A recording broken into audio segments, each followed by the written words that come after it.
Здрасти, аз съм Дринов. Тук съм се изпружил в прекрасната читалня, в тази съкровищница за книги, да ви покажа една наистина специална книга. Защо е специална? Защото е за кино, което е изкуството на сърцето ми, без да виждаме литературата, защото е написано от един от най-добрите ми приятели и защото е страхотна книга сама по себе си, която мисля, че по прекрасен начин обединява двете изкуства. Нейн автор е Благой Иванов, лично за мен е един от най-добрите кинокритици в България, който работи за най-добрия сайт за кино, минутки за самореклама.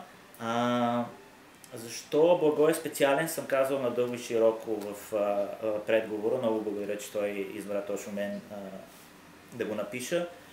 Но с две думи идеята е, че той е един от малкото хора, които когато пишат за кино, успява да бъде обективен, а това е нещо така доста рядко срещано.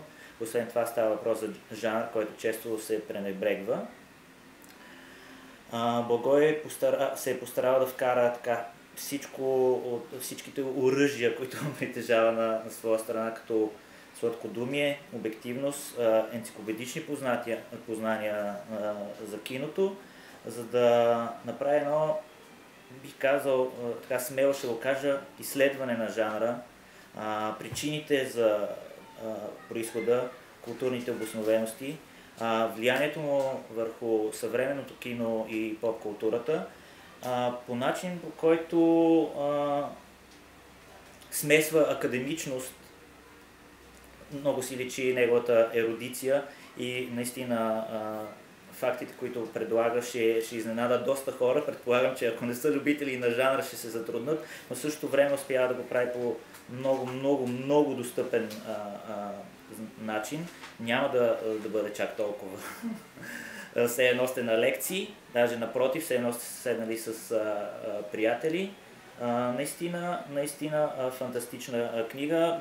Да кажа, една от малките книги, които съжалявам, че не съм написал аз.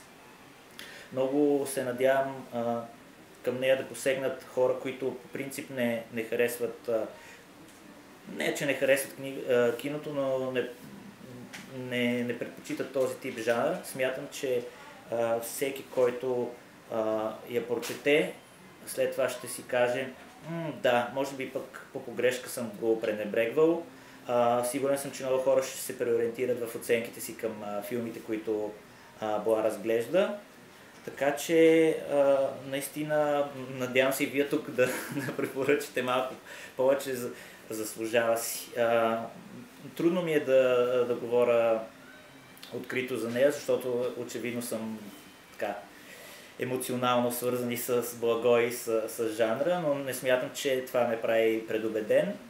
Който си я вземе и не я хареса, оставям си личните данни в читалнята.